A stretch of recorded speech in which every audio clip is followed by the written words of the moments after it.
Halo teman-teman, kembali lagi nih dalam plot Imbus Your First Impression Through Your CV and Interview. Ya, sebelumnya di part 2, Kazaki sudah menjelaskan mengenai tips untuk membuat CV yang menarik bagi HRD. Berikut cuplikannya. Kan contoh misalkan nama email aja gitu ya. Ada yang masih menuliskan nama emailnya itu, mohon maaf misalnya apa ya, Rika Cayang kamu @gmail.com misalnya. Itu kan tidak profesional ya, nampak tidak profesional email, bentuk email seperti itu. Jadi silakan kalau memang emailnya masih kurang profesional atau kurang meningkatkan personal branding kita gitu ya, mungkin bisa di-create email baru gitu ya supaya teman-teman bisa lebih kelihatan profesional. Ya, Nah, selanjutnya di part 3 ini, Kazaki akan menjelaskan mengenai tips and trick dalam menghadapi interview dan tentunya do and don'ts dalam interview. Mari kita lihat. ini beberapa contoh ya. Yang sebelah kanan ini adalah dua yang warna putih ya, yang sebelah kanan di atas saya ini. Ini adalah dua contoh CV yang keduanya diterima saat ini untuk melakukan internship di Google di sana ya, di Amerika sana gitu. Jadi sangat tidak simpel banget kan, maksudnya ya informasinya ya seperti itu gitu. Cuma ada nama, kemudian sedikit mengenai briefnya dia gitu ya, interestnya dia, kemudian informasi-informasi yang relevan gitu. Teman-teman bisa cari googling nih, ada namanya Atia Deviani, kemudian satu lagi tadi namanya siapa, Rafika apa siapa gitu, saya lupa gitu ya, silakan dicari saja. Sangat simple, putih, hitam dan putih, udah gitu aja. Tapi kalau baca isinya itu saya seneng banget, ngelihatnya aja tuh gila nih anak sangat valuable nih, ini anak punya something, ini anak punya potensi gitu ya. Teman-teman bisa googling, nanti silakan cari aja apa namanya pelajar magang di atau mahasiswa magang di Google gitu ya.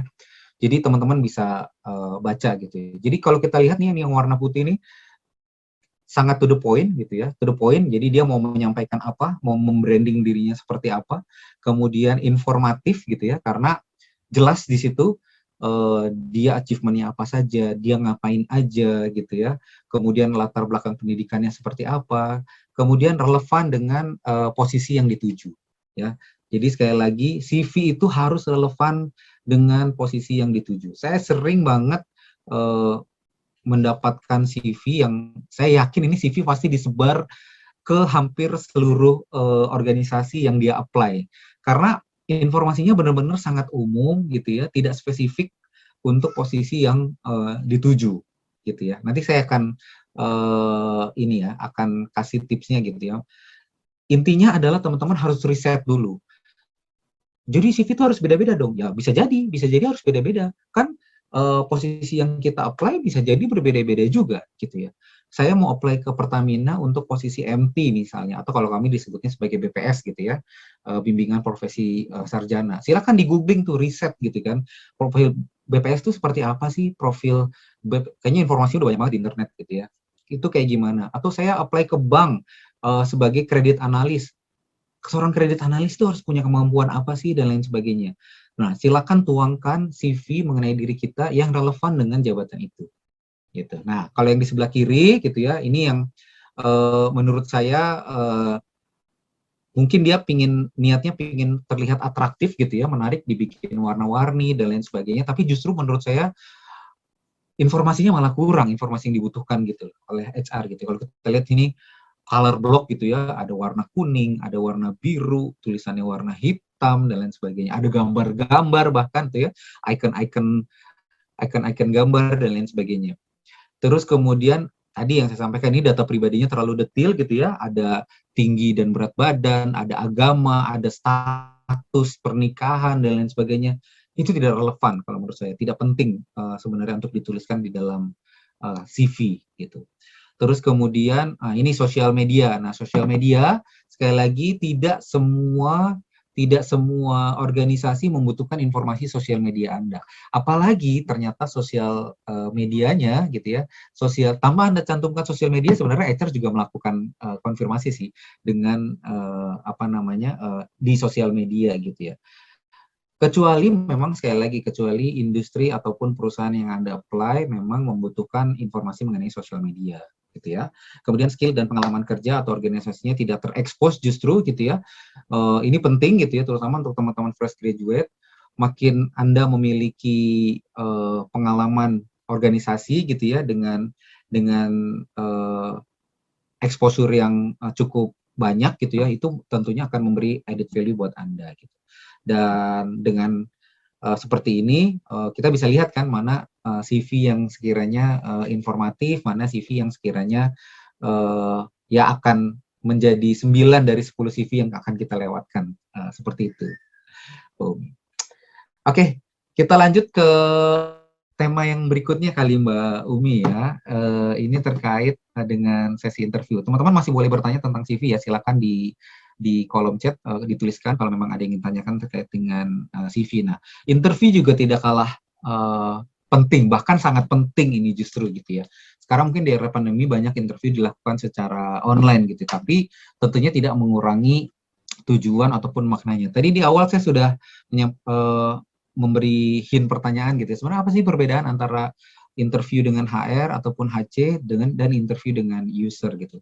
Jadi pada hakikatnya sebenarnya dua-duanya sama gitu ya untuk melihat kecocokan profil kandidat dengan posisi atau jabatan yang di-apply gitu. Nah, kalau HR mungkin lebih menggali kepada potensi, lebih menggali kepada profil, kesesuaian dengan budaya perusahaan dan seterusnya. Sementara kalau user dia akan lebih membahas kepada aspek teknis gitu ya, kemampuan teknisnya seperti apa, kedalaman pengetahuan yang dia miliki seperti apa.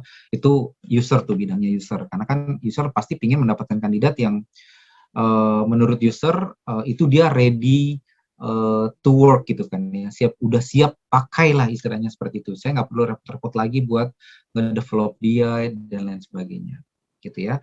Jadi kalau kita lihat job interview ya sebenarnya ini melihat kesesuaian antara kandidat dengan apa namanya pemberi kerja gitu ya, atau perusahaan ataupun organisasi gitu.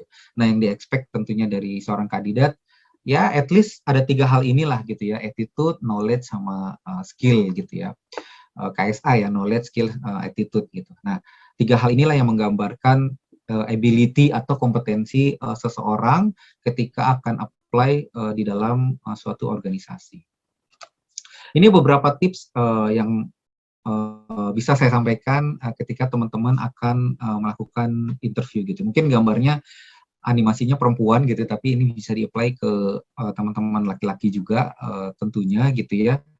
Yang paling penting itu adalah practice dan repeat.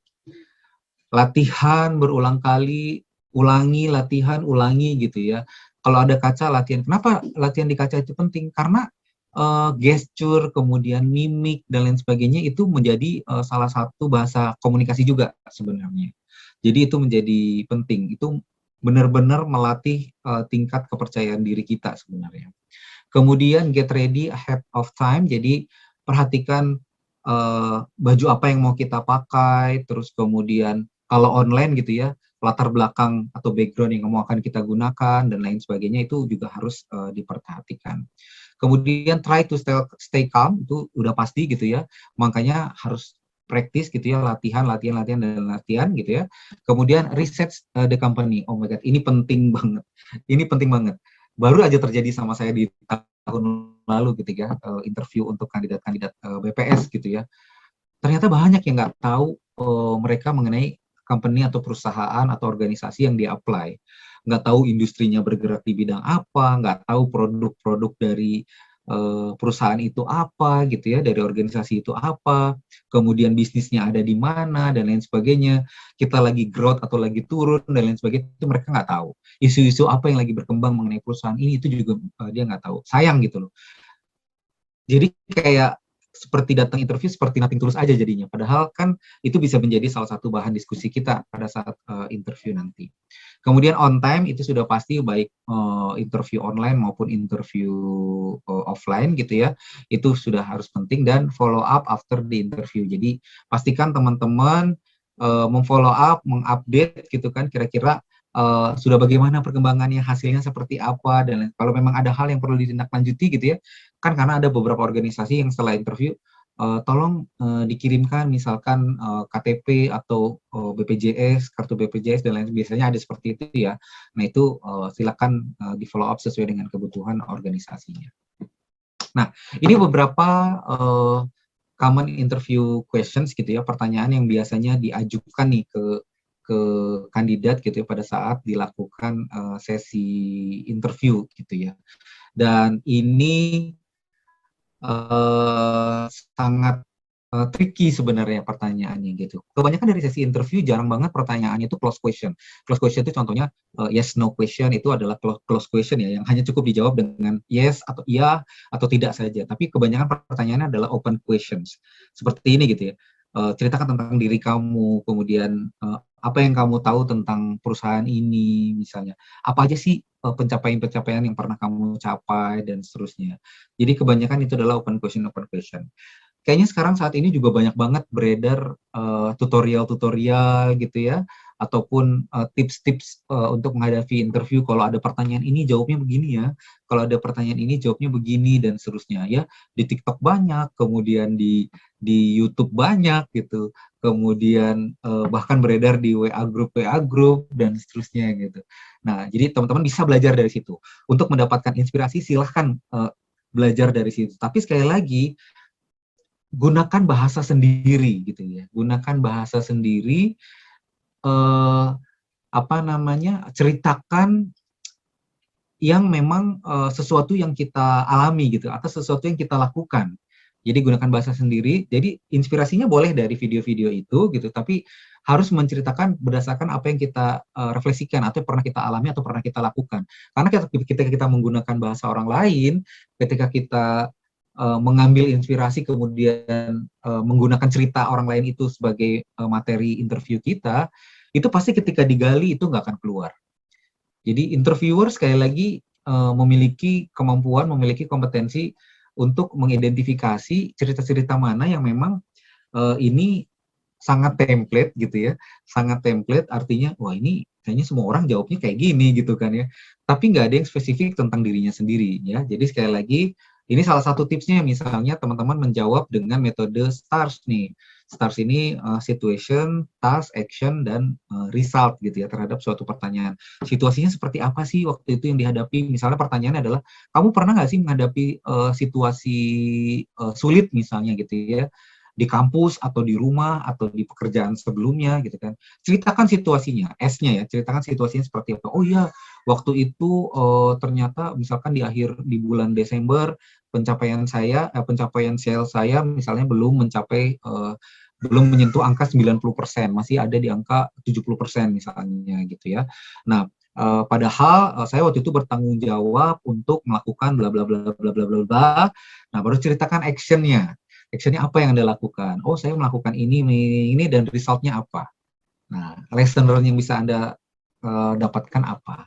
Nah, jadi seperti itu. Ini salah satu metodenya ya. STARS ini salah satu metodenya. Tidak harus seperti ini, banyak sekali metode menjawab di internet. Silakan teman-teman baca. Tapi sekali lagi harus direfleksikan dengan diri sendiri, dengan cerita sendiri, ya. Bukan mengambil ataupun menggunakan cerita orang lain ataupun video-video yang saat ini ada gitu ya di TikTok, di YouTube dan lain sebagainya.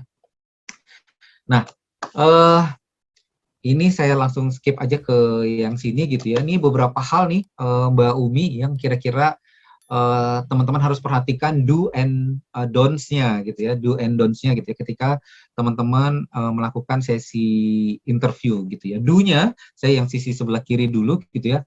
Practice, practice and practice. Latihan, latihan dan latihan. Sehebat apapun gitu ya seseorang gitu, seorang pemain bola katakanlah atau seorang atlet gitu ya, kalau dia tidak latihan percuma gitu ya.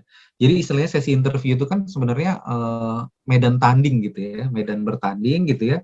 Jadi memang harus dilatih. Wah, ini kan CV saya, pasti saya menguasai lah kalau mau ngobrolin tentang CV saya. Belum tentu. Ketika ngobrol face to face baik secara online maupun offline gitu ya, itu situasinya bisa sangat berbeda. Saya berpuluh-puluh kali, beratus-ratus kali berhadapan dengan kandidat yang Padahal itu sesuatu yang dia lakukan, cuma mungkin karena situasinya tegang ataupun panik dan lain sebagainya, akhirnya informasinya jadi nggak keluar. Sayang kan gitu ya.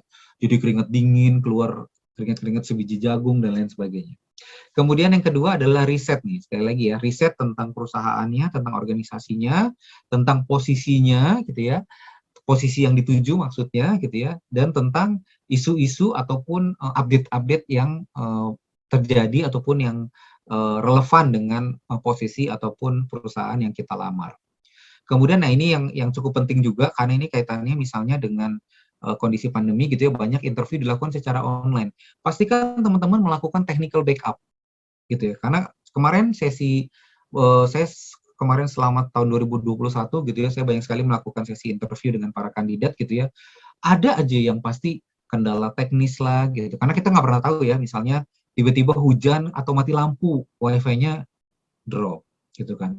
Itu kan hal yang harus kita mitigasi gitu kan. Strateginya apa? Bisa menggunakan misalnya tethering, kita udah siapkan, atau kita cari ke tempat yang lebih stabil, koneksi wifi-nya, misalnya seperti itu ya. Ini kalau terkait dengan interview yang dilakukan secara online. Kemudian kalau secara offline, pastikan Anda melakukan survei. Ya, lokasinya di mana, venue-nya di mana, ada ketentuan dress code atau enggak. Nah, itu harus diperhatikan juga, gitu ya. Kemarin walaupun dilakukan secara online, Anda tetap harus memperhatikan hal-hal ini. Gitu. Kemarin saya melakukan interview secara online gitu ya, iseng aja saya gitu. Saya pengen tahu seberapa prepare sih dia dengan interview ini gitu ya. Interview secara online gitu ya, open cam dan lain sebagainya. Yang kelihatan mungkin buat dia cukup bagian dada ke atas aja gitu ya. Tapi saya pengen tahu dia prepare nggak sih sebenarnya gitu kan. Saya coba suruh berdiri gitu, ternyata bawahnya dia cuma pakai kolor gitu. Yang laki-laki gitu kan. Wah, Anda sebenarnya serius nggak nih ya gitu. Jangan-jangan nanti kalau ini kayak main-main jadinya jatuhnya gitu. Kok nggak well dressed dan lain sebagainya. Kemudian cool, calm, confident, dan jangan lupa berdoa, itu pastinya. Dan hal-hal yang perlu kita hindari nih ya, teman-teman, tadi template answer. Banyak banget ini saya menemui kandidat yang menjawab satu pertanyaan itu dengan template. Contoh yang paling simpel nih, ini banyak sekali beredar video-videonya gitu ya. Misalnya ditanya gitu kan, apa sih kelemahan kamu gitu kan, atau hal-hal yang harus diimprove dari diri kamu. Banyak banget orang yang menjawab misalnya, iya saya adalah seorang yang perfeksionis sehingga kadang-kadang itu memperlambat pekerjaan saya. Itu jawaban template. Semua orang pakai jawaban itu karena memang banyak video yang mengajarkan hal itu gitu loh, di TikTok, di YouTube dan lain sebagainya. Itu jawaban template sebenarnya. Please jangan gunakan itu lagi. Hampir semua orang menggunakan itu. Silakan cari hal lain atau gunakan bahasa sendiri gitu ya. Gunakan bahasa sendiri yang saya yakin teman-teman juga pasti bisa, karena menyangkut diri sendiri gitu kan ya, menyangkut diri sendiri. Apa sih kekurangan kita? Hal-hal apa yang bisa kita tingkatkan dari diri kita gitu ya. Misalnya, oh saya biasanya kalau mendapatkan beberapa tugas dalam waktu bersamaan itu saya biasanya merasa kesulitan, misalnya seperti itu. Contoh, misalnya saya nggak bisa nih membagi waktu atau memprioritaskan pekerjaan mana yang harusnya saya pekerjaan duluan, pekerjaan yang harus saya dahulukan, misalnya seperti itu. Nah, itu kan bisa sebenarnya cerita-cerita yang teman-teman menggunakan bahasa sendiri. Gitu. Jadi jangan gunakan template answer. Banyak banget yang pakai itu. Kemudian less understanding about industry ataupun posisinya gitu ya. Tadi itu saya tanya, kamu tahu nggak sih jabatan ini sebenarnya tugasnya apa gitu ya? Nggak tahu gitu. Lah kamu apply untuk sesuatu jabatan yang kamu nggak tahu dia akan ngapain kerjaannya gitu kan. Kamu nggak tahu gitu kan. Kamu apply sebagai seorang misalkan seorang operator kilang gitu, tapi Anda nggak kebayang pekerjaannya kayak gimana. Ya kalau saya cemplungin Anda nanti misalnya harus melakukan sesuatu yang Anda nggak suka gimana gitu kan. Nah itu harus di reset ya teman-teman. Kemudian ada juga ini kandidat yang justru malah curhat. Curhat tuh bisa macam-macam gitu ya. Curhat justru misalnya kalau udah punya pengalaman kerja, curhatnya justru malah menjelek-jelekan organisasi sebelumnya. Oh, kan biasanya suka ada pertanyaan ya, kenapa sih kamu pindah dari sana gitu kan ya? Kira-kira seperti apa gitu.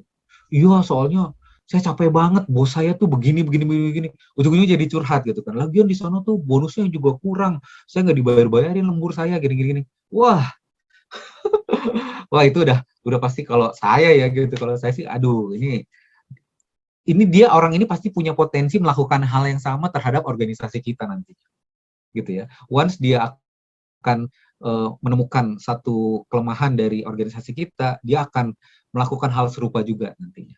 Please teman-teman harus hati-hati menggunakan bahasa itu gitu ya. Bisa disampaikan dengan bahasa yang lebih baik.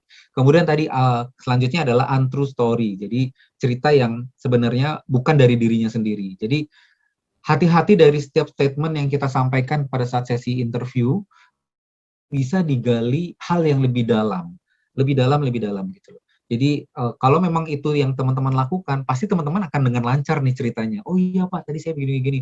Terus waktu itu kamu ngapain? Oh waktu itu saya begini, begini. Terus achievementnya apa? Oh waktu itu saya berhasil nih mencapai target sesuai ini deh. Itu lebih enak akan mengalir kalau memang ceritanya mengalir dari berdasarkan personal history. Gitu.